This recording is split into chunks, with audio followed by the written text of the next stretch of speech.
أعوذ بالله من الشيطان الرجيم. بسم الله الرحمن الرحيم. بسم الله والحمد لله والصلاة والسلام على رسول الله. Assalamu alaikum wa rahmatullahi wa barakatuh, brothers and sisters. My brothers and sisters, the important topic I'd like to discuss is how we need to behave as Muslims. And my brothers and sisters, we have lost our identity. We have lost our identity in this dunya. Especially those Muslims that are living in these Western countries. We've adapted their culture. We've adapted their likes and dislikes. And what happens is, because we're living in this country, because we've adapted ourselves to this culture, because we're in love. We're in love. That's the honest truth. Even though we deny it, we're in love with the traits and the likes and dislikes, and it's embedded in our nafs. Now, my brothers and sisters, what I'm trying to say is there's a lot of brothers out there, a lot of sisters out there, due to the fact that we're brought up in this Western country, we've adapted to their culture, we've adapted to their likes and dislikes. Even though we practice the deen of Islam, sometimes our nafs, our likes and our dislikes of this dunya, it overtakes it. Now, what I'm trying to say is, we've got brothers that come to the mosque, and alhamdulillah, tabarakallah, it's very, very good. They're coming to the mosque, it's very, very good. They're praying, alhamdulillah rabbil alameen, may Allah accept. But the issue is, and I have to say something, because I don't think anyone's addressing this topic. The problem is, comes to the Musalla, assalamu alaikum, he's humble, he's behaving as a Muslim, but as soon as he hits those streets, as soon as he sees those boys from the area, he's a completely different person. Instead of Salamu Alaikum, it's what's happening, Baba. His language changes. Everything changes. His attitude changes. His mentality changes. He doesn't speak deen. He's not humble anymore. He's not a gentleman anymore. He starts to play gangster.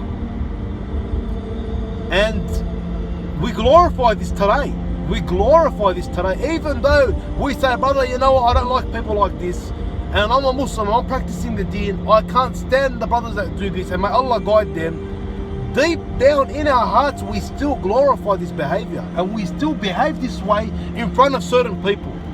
Now, the reason why I want to address this is because my brother and my sister, the most hated character to Allah Azza wa Jalla, you can look this up, is the two-face. Now, what I'm trying to say is, you act a certain way in front of certain people, and then when you see someone else, you act a different sort of way. Your perspective changes, your character changes, the way you speak changes, everything changes. My brothers and sisters, you're only fooling yourselves. You're only fooling yourselves. You are lost. You need to come back, and you need to follow the deen 100%. My brother, you can't play two roles. You can't play gangster and I'm a pious Muslim at the same time. It doesn't work that way. It doesn't work that way. The gangster mentality has nothing to do with Islam. It's the complete opposite. Islam, we have to be humble. We have to be gentlemen. We have to show love and affection. We have to stick our hands out and help our brothers and sisters. The gangster mentality is the complete opposite. The gangster mentality is you're putting it on people. You're acting like something that you're not. You're walking around like a tyrant. Now, who was the biggest tyrant in history? Pharaoh. What did Allah Azza wa Jalla do to Pharaoh? We all know his story. Allah drowned him. Allah humiliated him. Until this day, Allah Azza wa Jalla has kept his body preserved as a sign for mankind to see that your biggest tyrant, this person had people worshipping him, bowing down to him. He had money, he had papers, he had everything. Everything that gangster mentality can think of, Pharaoh had it. And look what Allah did to him. You can't play two, my brother. You can't play two roles. You gotta snap out of it. To be a Muslim, you have to be humble. You have to think about your brothers and sisters. You have to enjoy good and forbid evil.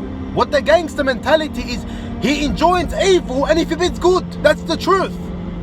That's the truth. It's the complete opposite. And Allah mentions these people in the Quran. He calls them Muslims, criminals, tyrants, oppressors. He does not call them Muslims. Now, I'm not trying to call you a kafir, my brothers and sisters. Don't try to misconstrue what I'm trying to say. What I'm trying to say is you're behaving like the kuffar. There's a difference. I'm not saying you're a kafir, but you're behaving like a kafir. You have to remember, a Muslim is humble, he's a gentleman, he helps his brothers and sisters, he enjoys good, he forbids evil. That whole gangster mentality is the complete opposite. And the problem is, because we're brought up in these Western countries, like I said, we've adapted their likes and dislikes. It's embedded in our brain, it's embedded in our nafs. And sometimes the brother comes to the musalla, he's humble, salamu alaikum, this and that, he's got a nice long beard. As soon as he hits the streets, as soon as he's back in the area, instead of salamu alaikum, it's what's happening, Baba. The language changes, the attitude changes, his whole character changes. And that's a two-face. And this character is hated by Allah Azza wa Jal. And this has nothing to do with Islam. The Prophet of Allah, if he was in front of you, would you behave this way? Be honest and be real. I dare you to be honest and real. Ask yourself, if I was acting the way I'm acting, like a gangster, and the Prophet of Allah was in front of me, would you be embarrassed? You know this has nothing to do with Islam, and you would be embarrassed. So my brothers and sisters, we've got to snap out of it. We have to snap out of it. And this message is also for the sisters, because they look up to the kuffar, they look up to their celebrities and idols and pop singers, and they try to mimic them and act like them and try to even look like them. We need to snap out of it. This has got nothing to do with Islam. I ask Allah Azza wa Jal to get rid of this disease that's in our heart, to make us follow this deen 100%, only by the will of Allah, to clear our nafs from this disease, to forgive us all, to have mercy on us all. Assalamu alaikum wa rahmatullahi wa barakatuh. May anyone out there forgive me if I've offended anyone. Allah knows my intention. Assalamu alaikum wa rahmatullahi wa barakatuh.